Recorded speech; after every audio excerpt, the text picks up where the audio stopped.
ஏதோ ஒரு வற்புறுத்தலின் அடிப்படையில் எடப்பாடி தன்னையும் தன் குடும்பத்தையும் தன் சம்பந்திகளையும் தன் மகனையும் காப்பாற்றிக் கொள்வதற்காக ஒரு மிரட்டலின் அடிப்படையில் ஒரு பிணை கைதியாகி வேறு வழியில்லாமல் அதிமுகவில் அமித்ஷாவினுடைய அரசியலுக்கு பலி கொடுத்திருக்கிறார் என்கின்ற கருத்து அதிமுக தொண்டர்களிடமே. நீங்க பாருங்க, நீங்க கூட்டணி முடிஞ்ச போது தமிழ்நாடு முழுவதும் பட்டாசு வெடிச்சாங்க. கூட்டணி ஏற்பட்டதுக்கு பிறகு எங்கேயாவது பட்டாசு வெடிச்சாங்களா? இன்று வரை பாஜகவும் அதிமுகவும் இணைந்து ஒரு பத்திரிகையாளர் சந்திப்பு நடத்திருக்காங்க. எங்கேயும் ஒரு ஆர்ப்பாட்டம் போராட்டம் நடத்திருக்காங்க. அமித்ஷா IPS உட்கார்ந்து பிரஸ் மீட் கொடுத்தது அது எப்படி? அமித்ஷா பழனிசாமி இணைந்து பத்திரிகையாளர் சந்திப்பு நடத்தியதாக சொல்வது தவறு.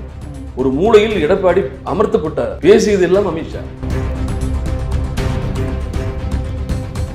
அனைத்து இந்திய அண்ணா திமுகவுடைய எந்த தலைவனுடைய பேச்சாக உங்களை திரும்பி பார்க்க வச்சிருக்கா? உங்களுக்கு மெய் சிலிப்பை தந்திருக்கா? தன்னம்பிக்கை ஊட்டுகிறதா? இவர்கள் பேசினாலே தொண்டை தூங்குறோம். எடப்பாடி பேசினா கீழே விடலாம், எந்திரிச்சு தூங்குறான். ஈர்ப்பற்ற தலைமை, நம்பகத்தன்மையற்ற தலைமை, வசீகரமற்ற தலைமை, வலிமையற்ற தலைமை, வீரமற்ற தலைமை, கோழைத்தனமான. இதை வைத்துக் கொண்டு அதிமுக எப்படி சார் உழைக்கும்? முன்னுக்கு வரும்.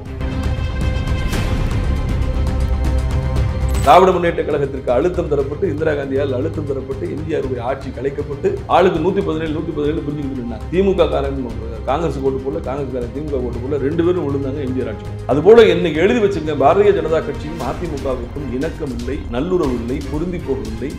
இருவரிடம் மாற்று கருத்துக்கள். கேடி ராஜேந்திர பாலாஜி சொல்றாரு, அதெல்லாம் எங்க மதவாதம்னு வந்தா எடப்பாடி அங்கே இருக்க மாட்டார். ஆக என்னை பொறுத்தவரை இந்த கூட்டணியிலிருந்து எடப்பாடி தப்பித்து ஓடுவதற்கு பாதை பார்க்கிறார். அமைதியா இருக்கிறாங்க. நீங்க சொன்னது போல எல்லாரையும் அமைதியா இருக்க வச்சுட்டு இப்ப கேடிஆர் மட்டும் பேச வச்சிருக்கிறாரு IPS அப்படின்னு அதை எப்படி பார்க்கிறது? இல்ல யாரும் பேச வேணாம்னு சொன்னதையும் மீறி கேடிஆர் பேசியிருக்கிறாரு. பயப்படுறாங்க. என்னை பொறுத்தவரை அதிமுக பாஜகவினுடைய பிணை கைதியாக கூட்டணியிலிருந்து ஒருவேளை அதிமுக வெளியே வந்து தன் தலைமையில் ஒரு கூட்டணி அமைத்து விட்டால் தப்பித்து விடும். ஆட்சியோ எதிர்கட்சியோ வந்துவிடும். பாஜகவோடு கூட்டணி வைத்தால் எழுதி வைத்துக் கொள்ளுங்கள், விஜயனுடைய இயக்கம் 2ஆம் இடத்திற்கு வரும், 3ஆம் இடத்திற்கு தான் மக்கள் நல கூட்டணி போல அதிமுக பாஜக கூட்டணி பொருந்தா கூட்டணியாகி, தொண்டர்களை விரும்பா கூட்டணியாகி 3ஆம் இடத்திற்கு தள்ளப்பட போகிறது என்பதுதான். வேலை வேண்டுமா? ப்ளூ ஓஷன் இருக்கிறது. 10th 12th டிப்ளமோ டிகிரி படித்தவர்களுக்கு உணவு, தங்குமிடம், ESI, PF இன்சூரன்ஸ் உள்ளிட்ட சலுகைகளுடன் அனுபவத்திற்கேற்ற நல்ல சம்பளம் 15,000 முதல் 30,000 வரை. பெண்களுக்கு முன்னுரிமை. 2,000க்கும் மேற்பட்ட வேலை வாய்ப்புகள் உள்ளன. இப்போதே தொடர்பு கொள்ளுங்கள். Blue ocean.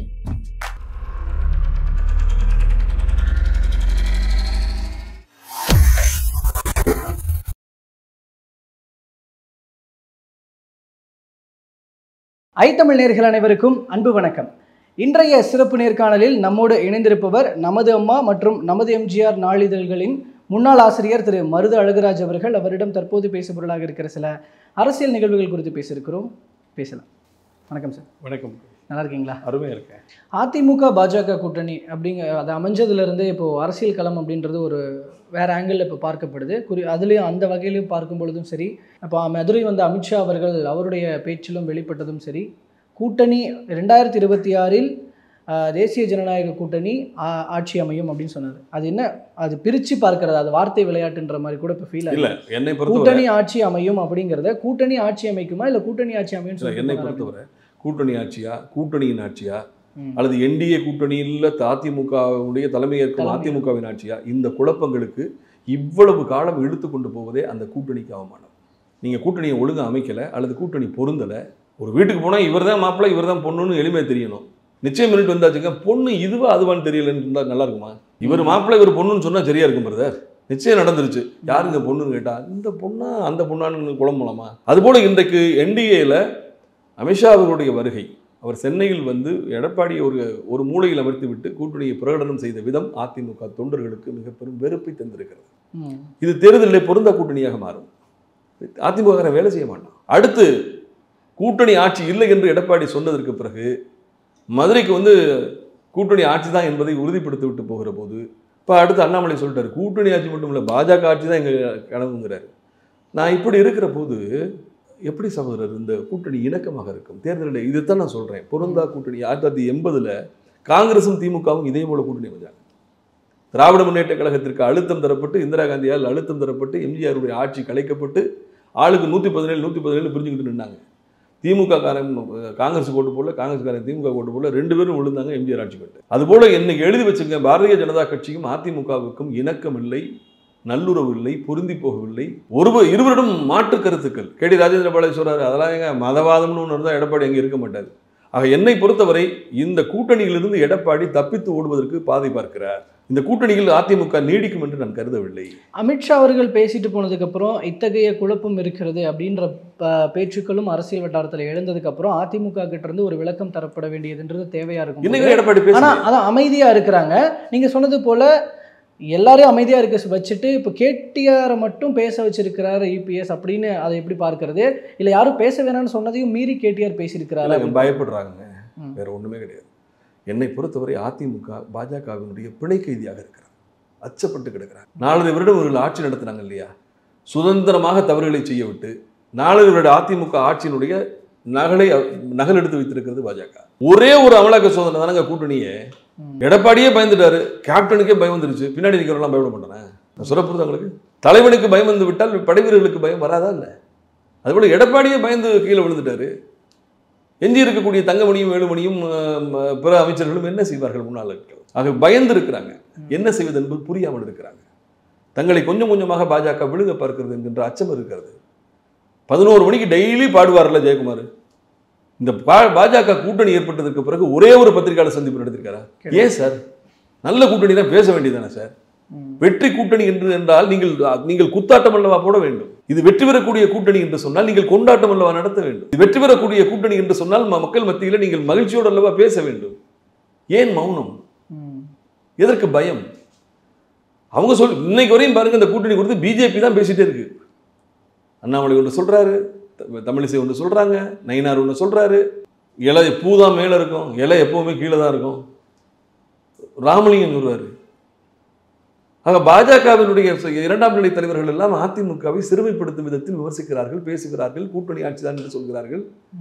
அப்படி இருக்கிற போது அதிமுக என்கிற ஒரு 31 வருடம் தமிழகத்தை ஆட்சி செய்த கட்சி, ஒரு பொன்முலா கண்ட இயக்கம், அதிமுகவின் மிகப்பெரும் திராவிட இயக்கத்தினுடைய 2ஆம் பிம்பம் அல்லவா அது?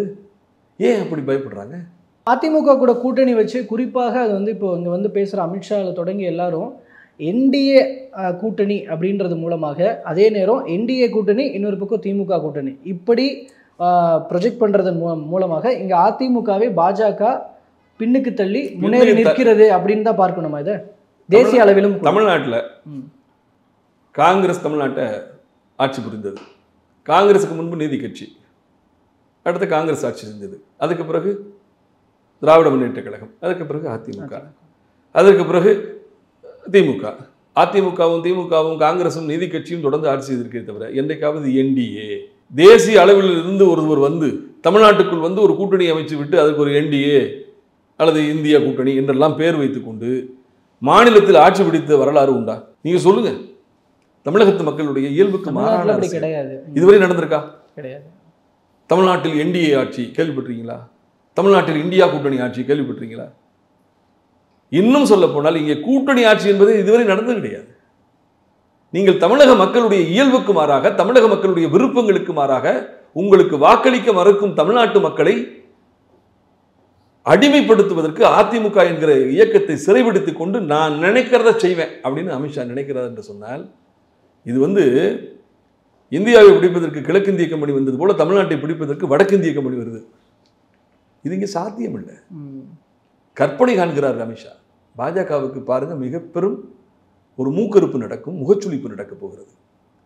இதுல என்ன என்று கேட்டால் பரிதாபமாக அதிமுகவையும் அவர்கள் சேர்த்து வீழ்த்த போகிறார்கள். கூட்டணியிலிருந்து ஒருவேளை அதிமுக வெளியே வந்து தன் தலைமையில் ஒரு கூட்டணி அமைத்து விட்டால் தப்பித்து விடும், ஆட்சியோ எதிர்கட்சியோ வந்துவிடும். பாஜகவோடு கூட்டணி வைத்தால் எழுதி வைத்துக் கொள்ளுங்கள், விஜயனுடைய இயக்கம் 2ஆம் இடத்திற்கு வரும், 3ஆம் இடத்திற்கு தான் மக்கள் நல கூட்டணி போல அதிமுக பாஜக கூட்டணி பொருந்தா கூட்டணியாகி, தொண்டர்களை விரும்பா கூட்டணியாகி 3ஆம் இடத்திற்கு தள்ளப்பட போகிறது என்பதுதான் உண்மை. ஆனால் நீங்கள் எப்படி சொல்கிறீங்க? இப்போ அவங்களுக்கு ஒரு 23%, இவங்களுக்கு ஒரு 12% இருக்குது, எல்லாம் சேர்த்து போட்டால் இன்னும் கொஞ்சம் அதிகமாக வரும். பர்சன்டேஜ் கணக்கெல்லாம் போடுறாங்க. அதான் நான் சொன்னேன் உங்கள்கிட்ட. அதிமுக 20% வாங்கியிருக்கு, பிஜேபி 18% வாங்கியிருக்கு. எங்க அதிமுக அதிமுக எடப்பாடிக்கு வாக்களிக்க மாட்டோம் என்று சொன்னவர்கள் தான் பாஜக பக்கமாக சென்று அந்த என்டிஏ கூட்டணிக்கு வாக்களித்திருக்கிறார்கள். அதுதான் 18%. நீங்கள் இப்பொழுது ஒன்றான பிறகு எடப்பாடியை பிடிக்காதவர்கள் அங்கே வாக்களிக்க மாட்டாங்களே, அவர்கள் விஜயிடம் போகலாம். நாங்கள் எடப்பாடியை பிடிக்கவில்லை, அதனால என்டிஏக்கு ஓட்டு போட்டோம். இப்போ என்னுடைய சிவகங்கை தொகுதி எடுத்துங்க, பாராளுமன்ற தொகுதி, பதச்சோட்டுக்கு ஒரு சாட்சி. அதிமுக வாங்கின ஓட்டு 2.5 லட்சம், 2,20,000. பிஜேபி வாங்கினது 1,97. நாம் தமிழர் வாங்கினது 1,55. கடந்த தேர்தலில் 35,40,000 ஓட்டு வாங்கின நாம் தமிழர் இந்த தேர்தலில் 1,50,000 ஓட்டு வாங்குச்சு. ஏன்னா எடப்பாடிக்கு வாக்களிக்க விரும்பவில்லை, பாஜகவுக்கும் ஓட்டு போட விரும்பலை, போடுறான் நாம் தமிழர்னு போடுறான். எடப்பாடிக்கு வாக்களிக்க விரும்பவில்லை, பிஜேபிக்கு போடுறான். அப்போ எடப்பாடி வேண்டாம், எடப்பாடி ஒரு சமூகத்தை அளிக்கிறார், தென் மாவட்டங்களை புறக்கணிக்கிறார், ஒரு சமூகத்தின் தலைவர்களை குறிவைத்து வீழ்த்துகிறார். அதிமுகவை ஒரு 2 சமுதாய கட்சியாக மாற்றிவிட்டார். வட மற்றும் வடமேற்கு மாவட்டங்கள், மேற்கு மண்டலத்தை ஒட்டிய கட்சியாக மாற்றிவிட்டார். காவிரி நதிக்கு தெற்கே தாமிரபரணி நதிக்கரை வரை அதிமுக பேரழிவை சந்தித்திருக்கிறது. ராமநாதபுரத்தில் 9%, திருநெல்வேலியில் 8%, மதுரையில் 3வது இடம். அதிமுக பிறந்த திண்டுக்கல்ல கேவலமான ஓட்டு, தேனியில். இதையெல்லாம் பாசிட்டிவா மாத்துறதுக்கு தான் இப்போ அந்த பிரிந்து கிடக்கிற அதிமுக, ஒன்றுபட்ட அதிமுக பாஜக முன்முயற்சி எடுத்துட்டு இருக்கு. என்ன முயற்சி? இபிஎஸ் இதுல சமரசம் செய்து விடலாம். இதையெல்லாம் வெளியே இருந்து நீங்கள் நானும் பேசுறோம். அமித்ஷா என்ன சொன்னார்? அவருடைய உட்கட்சி விவகாரங்கள் நாங்கள் தலையிட மாட்டோம் சொன்னாரா இல்லையா? அவர் வெளியே போன அடுத்த வினாடி நத்தம் சொன்னாங்க, டிடிவி ஓபிஎஸ்க்கு எந்த காலத்துல இடமில்லைன்னு சொன்னாரா இல்லையா? சொல்லுங்க. ஒன்றுபட வேண்டும் என்று முடித்து விட்டால் இன்னும் ஒன்று ஆயிருக்கணுமே. நான் சொல்ல புரிதங்களுக்கு பிளவுகளை சரி செய்வதற்கு எடப்பாடிக்கு விருப்பமில்லை. கட்சி தோற்றாலும் பரவாயில்லை, அதிமுகவுக்கு அதிபராக நான் இருந்தால் போதும் என்பதுதான் அவருடைய அதிகபட்ச இலக்கு. அதனால ஒன்றுபடுறதுக்கும் வாய்ப்பு இல்லை. அதிமுக தலைமையேற்று அதிமுக தலைமையில வேறு கட்சிகள் வந்து இதை மெகா கூட்டணியாக மாற்றுவதற்கும் வாய்ப்பு குறைவாக இருக்கிறது. இந்த சந்தர்ப்பத்தை தாவேக்கா பயன்படுத்திக் கொள்ள வேண்டும் என்று நான் விரும்புகிறேன். அதுக்குதான் வாய்ப்பு இருக்குன்னு நான் நினைக்கிறேன். தேமுதிகவை கூட தக்க வச்சுக்க முடியல. நிலவுதான் இருந்த கட்சியும் வெளியே போச்சு சகோதரர். ஒரு கட்சி இருந்தது, எஸ்டிபிஐ போய் அந்த அம்மா சொல்லுது பாருங்க, நான் நாகரிகம் கருதி அவர் கொடுத்த கடிதத்தை நான் வெளிப்படுத்தாமல் இருக்கிறேன் சொல்லுது. அப்ப நம்பகத்தன்மை இல்லாத ஒரு தலைவர் எடப்பாடின்னு வந்துருது இல்லை. நீங்க போனோம், நீங்க பாமகவுக்கு கொடுத்தீங்க, ஜி.கே. வாசனுக்கு கொடுத்தீங்க. போன தேர்தலுக்கு ஒப்பந்தம் போட்டுவிட்டு நான் அடுத்த தேர்தலுக்கு பிறகு தருகிறேன் என்று சொல்வது தேமுதிகவை அவமானப்படுத்துகிற காரியம் இல்லையா? உன்னோட ஒருத்தனுமே வரலையே, அவங்க வந்தாங்களே. திரு விஜயகாந்த் அவருடைய மரணம் அந்த தேர்தலில் அதீதமான வாக்குகளை அதிமுகவுக்கு கொண்டு வந்து சேர்த்துதா இல்லையா? அதுக்கு விருதுநகரே சாட்சி. அப்போ நீங்கள் யாருக்குமே உண்மையா இல்லை. உன் கட்சியும் ஒன்றாய்க்கல, கூட்டணியும் வச்சுக்கல, எல்லாமும் பிழையாக இருந்தால் பிழைப்புக்கு வழி எங்கே? இதுதான் அதிமுகவின் நிலை. 18%, 10% கணக்கு போட்டால் ஏமாற போகிறாங்க. பாஜக வாங்கிய 18% வாக்குகள் என்பது பாஜகவுக்கான வாக்குகள் அல்ல, என்டிஏக்கான வாக்கு. அந்த என்டிஏல எத்தனை கட்சி இருக்கு? அந்த எடப்பாடி வேண்டாம் என்று வாக்களித்தவர்களை கழித்து விட்டு பார்த்தால் பாஜக கூட்டணி வாங்கிய 18ல் 8% தான் மிச்சம் இருக்கும்.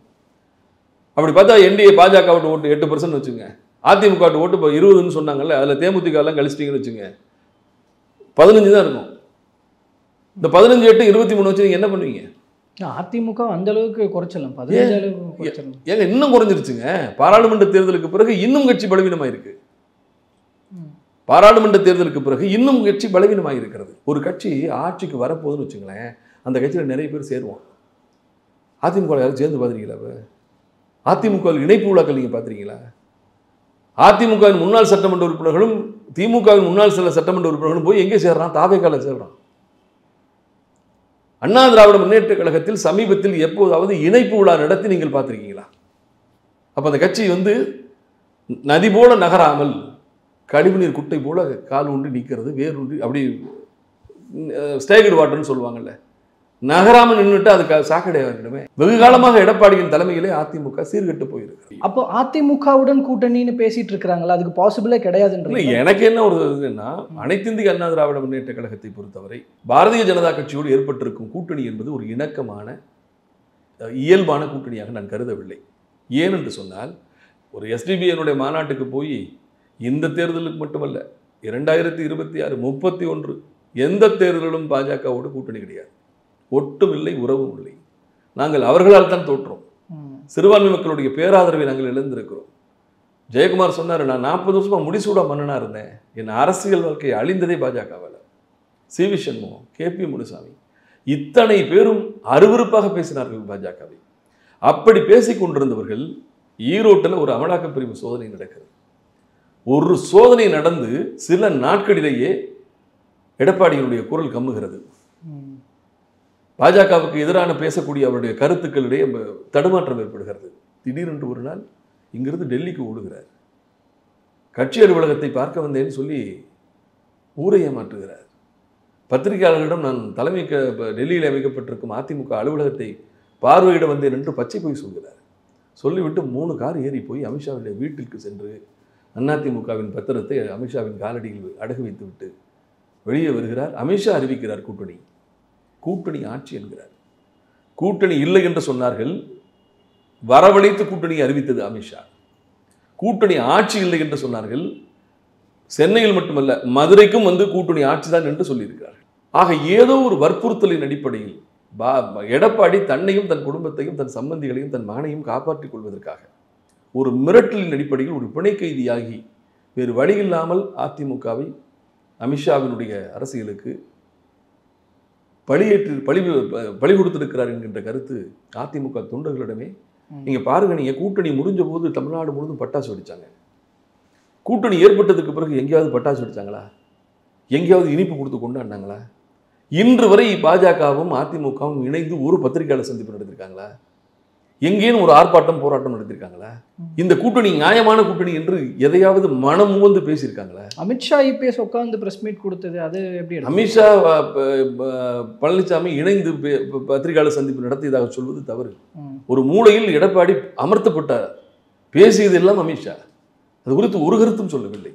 நான் இதை சொல்வதற்கு காரணம், இவர்களுக்குள் ஒரு பொருந்தாத கூட்டணி, விரும்பாத கூட்டணி ஏற்பட்டிருக்கிறது.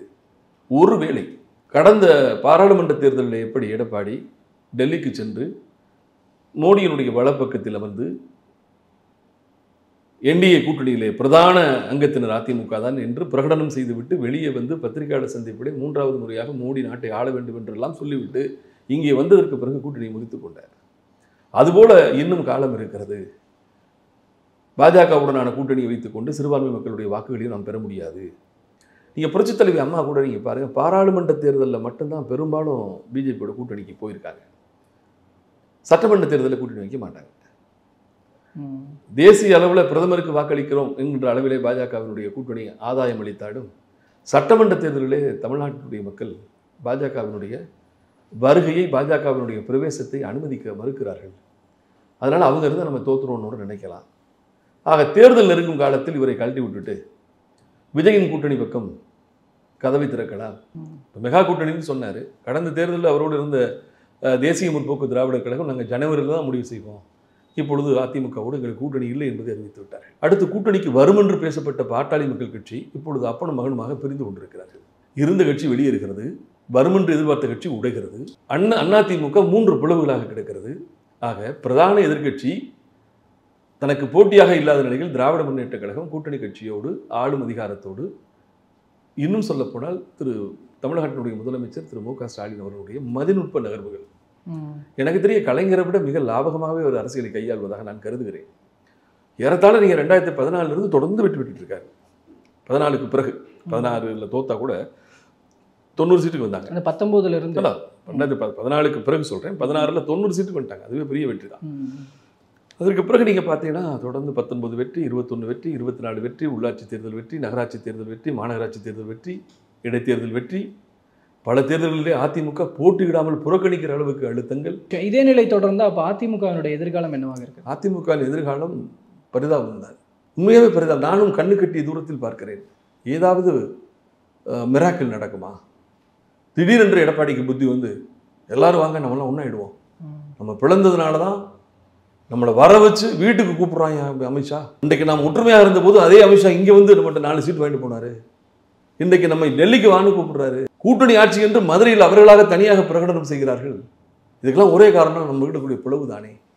முதல்ல நம்மெல்லாம் ஒன்றாகுவா என்று கட்சியை ஒற்றுமைப்படுத்தி விட்டு கூட்டணி இயக்கங்களை கூப்பிட்டு பேசி, இன்னும் சொல்ல போனால் ஆளும் திராவிட முன்னேற்ற கழகத்துக்கு எதிராக அதிமுக அரசியலே பண்ணலையே சார்.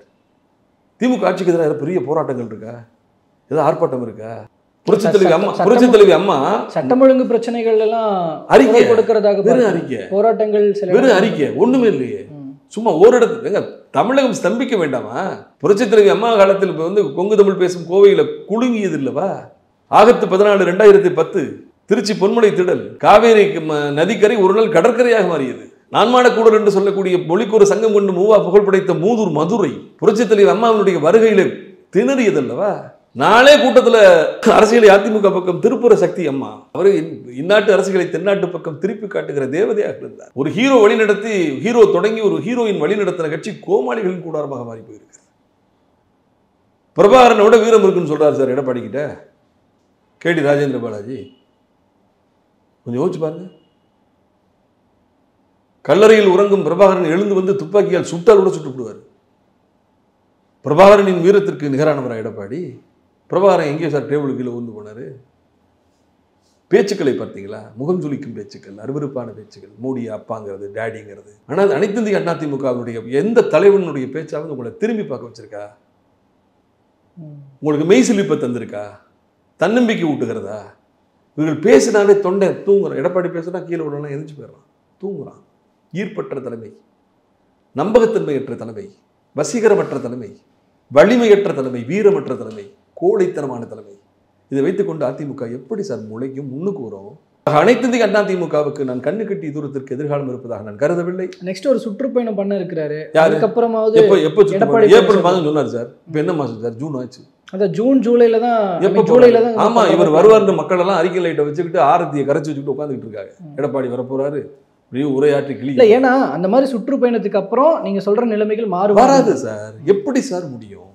என்ன சாத்தியம் இருக்கிறது? எடப்பாடி வந்து 500 ரூபா கூட வர்றேன்னுவா, அது கூட வரமாட்டான். மதுரையில் நீங்கள் மாநாடு போட்டீங்க, ஒரு புளிச்ச மாநாடு, ஒரு புளியோதரை மாநாடு. விஜய் நடத்தினார் பாருங்க விக்கிரவாண்டியில், அதுதான் மாநாடு. காசு கொடுக்காமல் கடலளவாய் திரண்டு வந்த இந்த இளைஞர்களை பார்த்தீங்களா? இளைஞர்கள் அதிமுக இருக்காங்களா? அது சொல்லுங்க.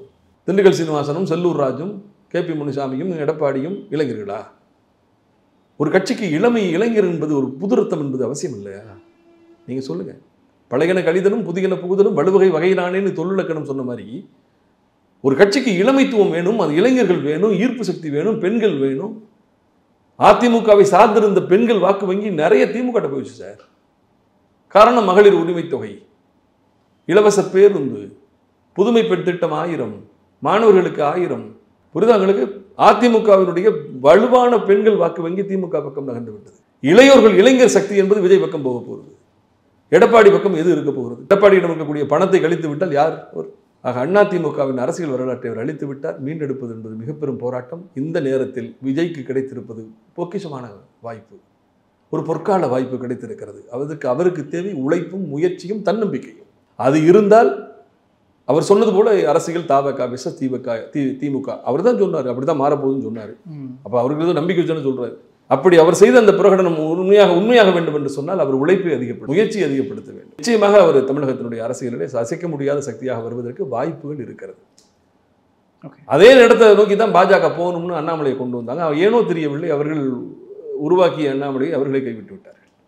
அண்ணாமலை உருவாக்கி கொஞ்சம் கொஞ்சமாக முளைத்து வந்த பாஜக மீண்டும் பழைய இடத்திற்கே போய்விட்டது. அதிமுக மட்டும் இல்லை, பாஜகலையும் உற்சாகம் இல்லை. பார்த்தீங்களா நீங்க? தலைவர்கள் மட்டும் பேசிக்கிட்டே இருக்காங்க. அண்ணாமலை இருந்தபோது இருந்த அந்த வேகம், ஸ்பீடு, அது இல்லை. பார்த்தீங்களா? இதுதான் இன்றைக்கு தமிழகத்தினுடைய அரசியல் களமாக இருக்கிறது. ஓகே, பல்வேறு அரசியல் நிகழ்வுகள் சார்ந்த உங்களோட கருத்துக்களை பகிர்ந்திருக்கிறீங்க. இது மக்கள்கிட்ட வச்சிருவோம்.